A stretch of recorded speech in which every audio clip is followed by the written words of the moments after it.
Ya está a punto de estrenarse, o quizás cuando estés viendo este vídeo ya se ha estrenado la última película de los X-Men. Por ello, en este vídeo te mostraré un total de 90 curiosidades, referencias, secretos, easter eggs y cameos de todas las anteriores películas de la saga del conjunto de los X-Men hasta Dark Phoenix, de la que tendréis un vídeo individual. Si no quieres perderte este y otros vídeos de mi canal y formar parte de nuestra familia de Curiosities, suscríbete al canal. Por cierto, te advierto que el vídeo contiene spoilers. Yo soy Oliver Lorenzo y ¡comenzamos! El director de la primera película es Bryan Singer, quien en un primer momento no le gustaba mucho la idea de dirigir la película dado que no era muy seguidor de los cómics en los que se basa la película. Su decisión cambió al descubrir la increíble historia de la superheroína Rogue y al comprobar el importante mensaje que hay detrás de los X-Men al ser seres discriminados por ser diferentes. Las gafas que usa Cíclope en la primera película son de la marca Oakley, la cual puso a la venta en su web una edición limitada de las mismas. James Marsden, Cíclope en las primeras entregas, ha querido escoger durante su carrera actoral papeles de distintos géneros para demostrar su versatilidad, estando inmerso en películas tan dispares entre sí como Lo mejor de mí o Encantada. La palanca de control que pilota Cíclope en la primera película es en realidad un joystick de ordenador. Magneto es un judío que consiguió escapar del temible Holocausto. Pues bien, el actor Ian McKellen, que le da vida en las primeras entregas, interpreta en la película Verano de Corrupción justo a lo contrario, es decir, a un nazi.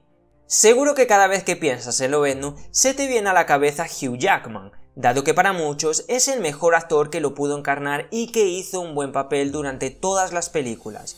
Pues bien, antes que él se barajaron otros actores como Mel Gibson, Edward Norton o Russell Crowe.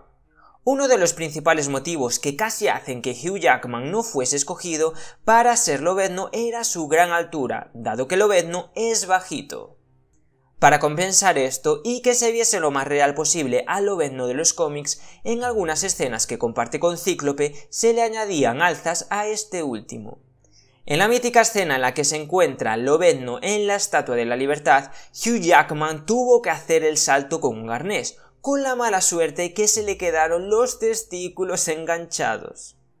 Para meterse más todavía en el papel de Lobezno, Jackman todas las mañanas tomaba una ducha de agua bien fría. No gustó mucho en las escenas en las que aparece Hugh Jackman peleando en la primera entrega, por lo que para las siguientes contaron con el entrenador personal de Angelina Jolie que la preparó para Tomb Raider. El maquillaje en las primeras cintas de la mística que interpreta Rebecca Romijn estaba realizado por una combinación entre escamas de plástico y tinte azul. Pero esto no es todo, a la actriz se le prohibió beber alcohol durante el rodaje dado que se producía una reacción química con el maquillaje que llevaba, el cual los maquilladores tardaban entre 8 y 10 horas en realizar. Además de todo esto, la actriz llevaba esas lentillas amarillas tan características, lo que hacía que apenas viese, y que muchas de las escenas las grabase con grandes dificultades ópticas. Antes de este papel, Rebecca era una supermodelo, apareciendo en revistas de renombre como son Maxim o FHM.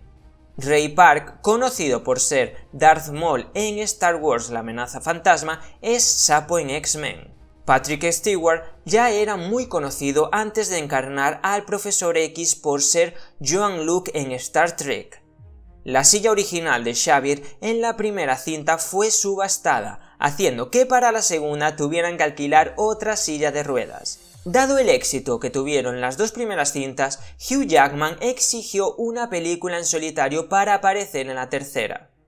La escena en la que tanto Magneto como Profesor X juegan al ajedrez fue un quebradero de cabeza para el director Singer, ya que ninguno de los dos actores sabían jugar, por lo que rápidamente contrataron a un jugador profesional que les enseñó los movimientos básicos.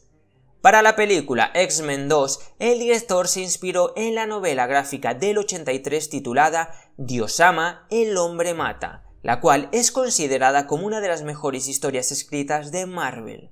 La trama principal de X-Men 2 iba a tratar sobre el virus legado. Sin embargo, dado la situación sociopolítica que se vivía por aquel entonces con los ataques terroristas del 11S, se tuvo que reestructurar el guión. En total, X-Men 2 contó con 4 guionistas. Principalmente se contrataron a David Hayter, quien fue el mismo que en la primera entrega, y Zak Penn, los cuales escribieron guiones distintos. Pero como ninguno de los dos convenció del todo al director, se reescribieron con ayuda de otros dos, Michael Dougherty y Dan Harris. Halle Berry, quien es Tormenta en 4 de las películas, pasó a la historia en el 2001 como la primera mujer negra en hacerse con una estatuilla de los Oscar como mejor actriz, por su papel en Monsters Ball. Este motivo hizo que para la segunda entrega se le diese mucho más protagonismo del que se contaba inicialmente. Además, desde aquellas ella se negó en rotundo a llevar lentillas como el resto del elenco, y tuvieron que recurrir a los efectos especiales para crear sus ojos blancos.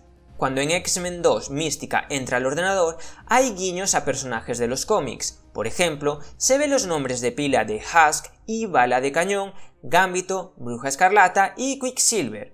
Estos dos últimos los veríamos años después formar parte del equipo de los Avengers. Kaylee Hu interpreta a Lady Deathstrike, la archienemiga de Lobezno, aunque en principio su personaje no iba a aparecer, y en su lugar sería Anne Reynolds.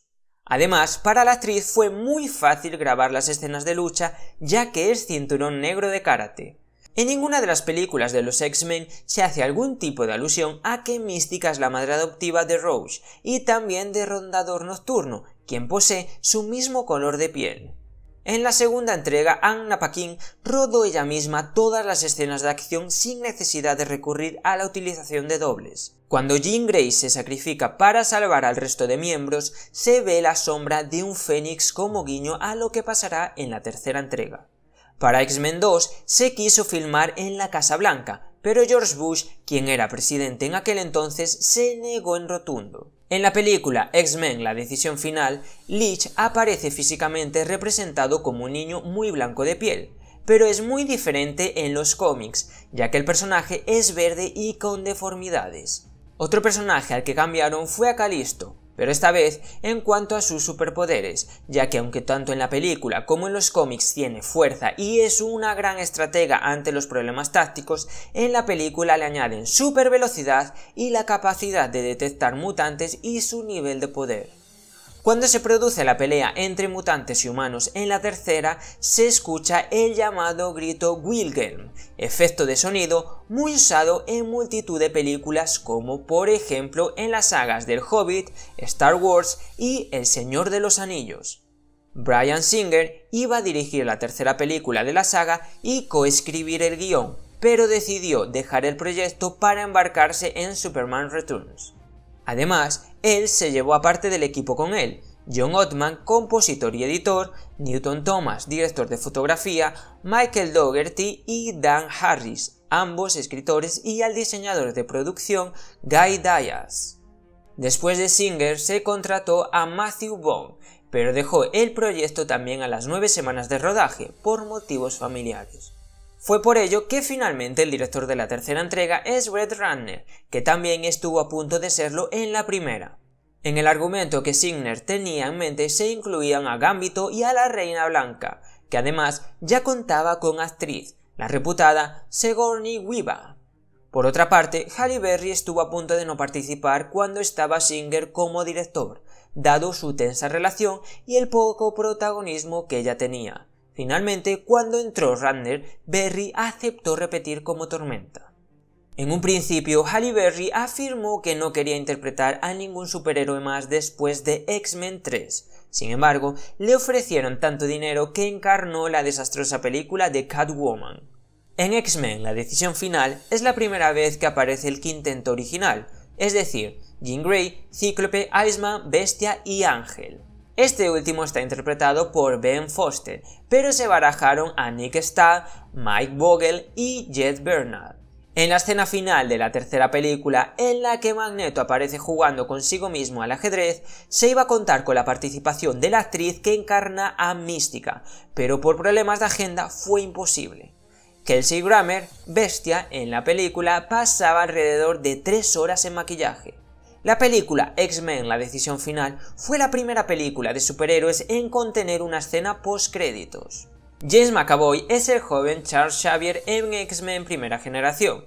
Para prepararse el papel, el actor se rapó la cabeza al cero, pero los productores querían a un Xavier con melena, por lo que tuvieron que ponerle extensiones.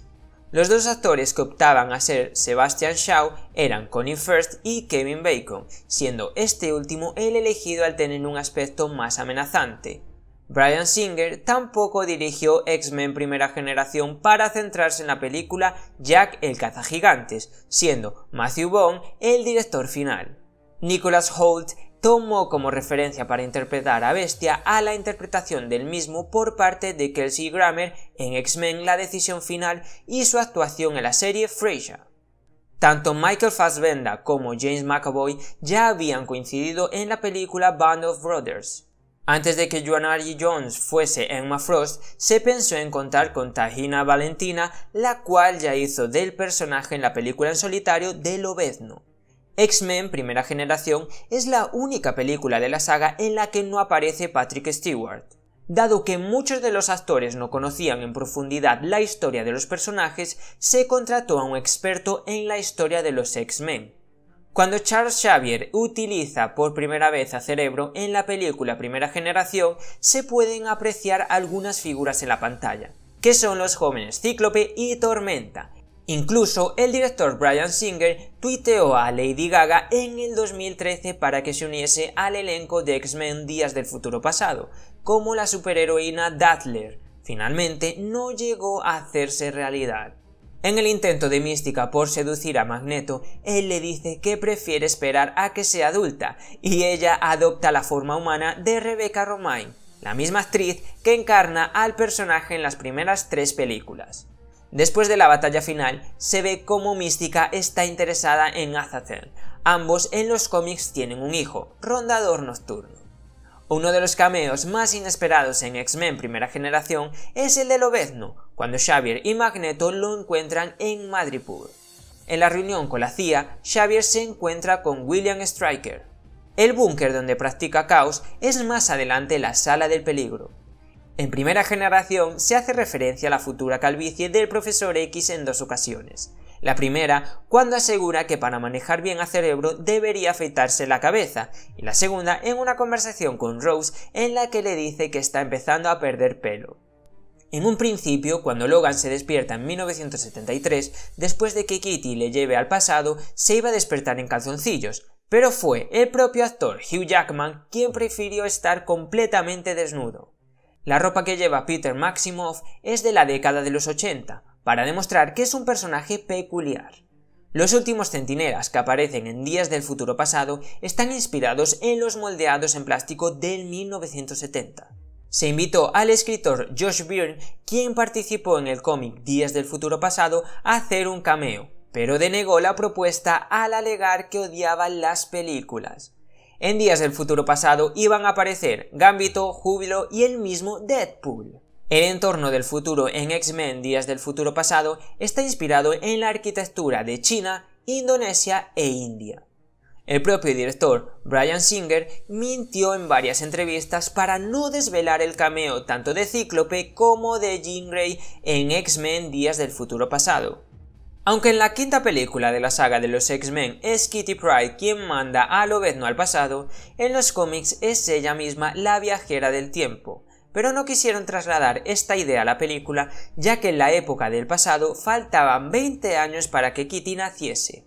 La fuga de la prisión en X-Men Días del Futuro Pasado estaba pensada para que fuese con Juggernaut, pero prefirieron a Quicksilver porque sus poderes son más elegantes y suaves. Aunque en esta película Mística intenta asesinar a Bolivar Trask, en los cómics originales ella intenta matar al senador Robert Kelly. Una escena que no salió en la película fue en la que se ve a Rose atrapada en la Mansión X y que es salvada por el profesor, Magneto y Iceman, aunque sí que aparece entre las escenas eliminadas en el DVD y en el Blu-ray. Por si no te habías dado cuenta, cuando Trask describe las cualidades de Mística, dice que ella puede tener cualquier forma. la de un coronel, un agente del servicio secreto e incluso la del propio presidente, justo en el orden de transformaciones que lleva a cabo en la película mística. El estadio de béisbol que Magneto eleva por los aires es el estadio real Robert Kennedy. Bryan Singer quiso tener al villano Apocalipsis porque quería explorar los orígenes de los mutantes en la Tierra. Hugh Jackman es el actor que más veces ha dado vida a un personaje de cómic en la pantalla grande. Cuando Quicksilver recorre toda la mansión de los X-Men, dura un total de 3 minutos, sin embargo, el rodaje fue nada más y nada menos que de 3 meses y medio. Pero antes de que esto pase, lo podemos ver comiendo un dulce, que es el famoso bizcocho Twinkies. También se tenían pensado actores como Tom Hardy e Idris Elba para el papel de Apocalipsis. El título de X-Men Apocalipsis iba a ser igual que en los cómics, la era de Apocalipsis, pero no quisieron que se comparase con Avengers, la era de Ultron, o Transformers, la era de extinción. Por fin, en X-Men Apocalipsis, Jane McAvoy se pudo afeitar la cabeza para interpretar a Xavier. La película en la que aparece Apocalipsis se estrenó en 2016, coincidiendo con el 30º aniversario del debut del villano en los cómics, allá por el 1986. Una decisión muy importante era elegir perfectamente a la joven Jean Grey, por lo que se pensó en actrices como Elle Fanning, Chloe Grace y Margot Robbie, entre otras, eligiendo finalmente a Sophie Turner. Por cierto, seguro que si eres fan de Juego de Tronos, aparte de la actriz que encarna a Sansa, te diste cuenta que también está Peter Dinklage, Tyrion en Juego de Tronos, ambos casados en la serie de HBO. Hablando de la serie, Bryan Singer dice que hay muchos paralelismos en la historia de X-Men y Juego de Tronos, ya que ambas se centran en una generación joven que descubre sus poderes, quiénes son y cuál es su lugar en el mundo. El dibujante de los cómics, Stan Lee, tiene un cameo en la primera película de los X-Men, en X-Men La Decisión Final y en X-Men Apocalipsis. Y a vosotros, Curiosities, ¿cuál es la curiosidad que más os ha gustado? Me encantaría que me lo dejaseis en comentarios. Por supuesto, si os ha gustado el vídeo, me podéis dejar un buen like. Y también me podéis seguir en todas mis redes sociales. Nos vemos en próximos vídeos, Curiosities.